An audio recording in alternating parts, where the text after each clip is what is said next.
But they should be grateful to us. Canada lives because of the United States. Remember that, Mark, the next time you make your statements. Canada gets a lot of freebies from us, by the way. They should be grateful also, but they're not. I watched your Prime Minister yesterday. He wasn't so grateful. We know the old order is not coming back. We shouldn't mourn it. Nostalgia is not a strategy.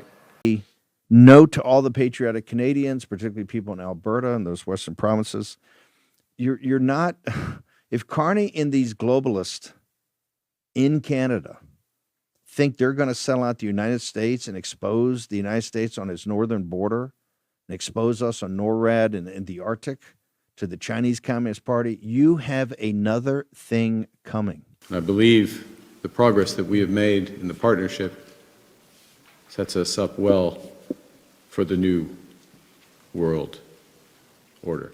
What the hell is going on? Aaron, Canadian Looney, like, share, subscribe, smash that subscribe. Let's get right into the video. This is out of control. What's going on? Is this land on which we're going to build the greatest golden dome ever built. We're building a golden dome that's going to, just by its very nature, going to be defending Canada. Canada gets a lot of freebies from us, by the way. They should be grateful also, but they're not. I watched your Prime Minister yesterday. He wasn't so grateful. But they should be grateful to us. Canada lives because of the United States. Remember that, Mark, the next time you make your statements. What we did for Israel was amazing, but that's nothing compared to what we have planned for the United States, Canada, and the rest of the world. We are going to build a dome like no other. We did it for Israel. And by the way, I told Bibi, stop taking credit for the dome. That's our technology. That's our stuff. But they had a lot of courage, and they were good fighters, and they did a good job, and we wiped out the Iran nuclear threat like nobody can believe. Nobody's ever seen anything like it. That, Venezuela, taking down Soleimani, wiping out al-Baghdadi when he tried to reinstitute ISIS. We did a lot. I did a lot of big things, all perfectly executed. Everyone was perfectly executed. Somebody told me that, a military expert told me, sir, everything you've done has been perfectly executed. I said, I know.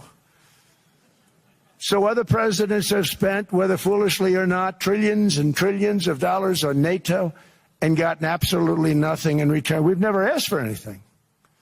It's always a one-way street. Now they want us to help them with Ukraine. And let me say, we're going to. I'm really helping, not even them. I want to see, last week, if you saw, it was 10,000 soldiers, but last month it was 31,000 soldiers died. 31,000. That's this room times, the number of people in this room times 30. Think of it. 30,000 soldiers died in 1 month.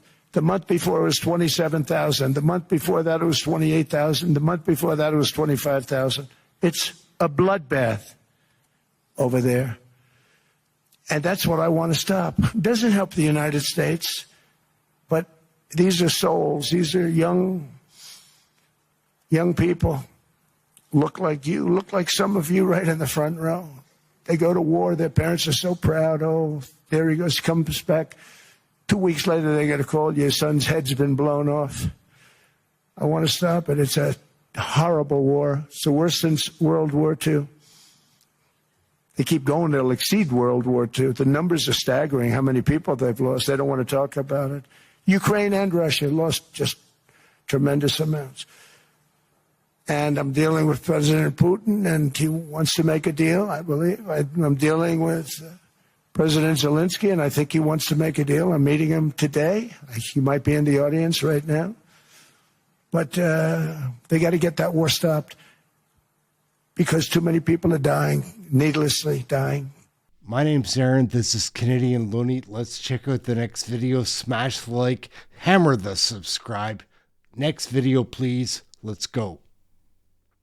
And now in Canada, and just a note to all the patriotic Canadians, particularly people in Alberta and those Western provinces, you're not, if Carney and these globalists in Canada think they're going to sell out the United States and expose the United States on its northern border and expose us on NORAD and the Arctic to the Chinese Communist Party, you have another thing coming. If you've seen President Trump act with alacrity on hemispheric defense, whether that is in Greenland or in Venezuela or cleaning up this Western Hemisphere to make sure that America first and American citizens first, you were sadly mistaken.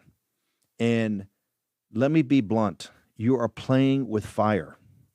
You play with you get in bed with the Chinese Communist Party, then guess what? People in the United States say, hey, they made a decision. They're in bed with the Chinese Communist Party, and you will rue the day that you did that. And Canada's been one of America's best allies, pound for pound, in World War II, World War I. The heroism and valor of Canadian troops, unparalleled. Tough as boot leather and always there, right shoulder to shoulder with you on D-Day. But I got to tell you, the country of Canada has radically changed. But we're not going to let your problems be our problems. Just assume you're on notice. This is very serious. I knew this was going to be very serious because I could see the direction you were going. And you look at beta males like Carney, they're the most dangerous. White beta males like Carney are some of the most dangerous people in the world, like these white progressive women, the Karens, some of the most dangerous folks on earth. Okay? They'll get you in more trouble. Well, the United States is not going to get in trouble on the, and particularly in the Arctic, because if you think President Trump's moving with alacrity and urgency in Greenland, I don't think you've seen nothing yet. Isn't Canada almost uniquely vulnerable to pressure because of the extent of your trade dependence on the United States? Well, the proof is that we have been able to withstand the pressure, and there has been considerable pressure. I'll give you a couple of facts. We've actually created more jobs since the tariffs were put on than the United States in absolute number. Economy is growing at the second fastest rate within the G7. That's not there. There are pockets of extreme pressure without question in Canada, but headline, we're reacting. The second thing, and it's a fundamental point, is the recognition that we can give ourselves far more than any foreign country can take away. There's lots of efficiencies in having one Canadian market, the $1 trillion of domestic investment, and building these partnerships abroad, all of which are bigger returns than what's been lost. That's not to say we would rather not lose it, but we can withstand the pressure, and we are. And I was interested that you said basically the old world's not coming back. So you're not seeing this as a period where you just have to get through and normalcy will return.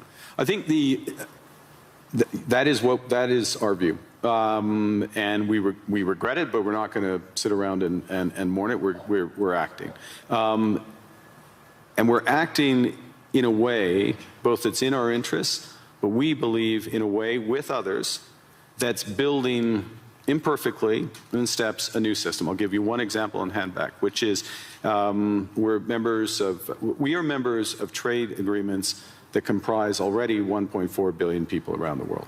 So we have the most extensive network. We'll wrap it up right there, gang. Aaron, Kennedy, and Loney, like, share, subscribe. Check out this playlist. It's a fun one. It's all our shorts. You can learn a lot in 30 seconds. And we have another video. If you enjoyed this one, watch this one. That's it. Aaron, Kennedy, and Loney, smash the like. Hit subscribe. Ciao for now. Thanks for watching. Catch you in the next one. We're out.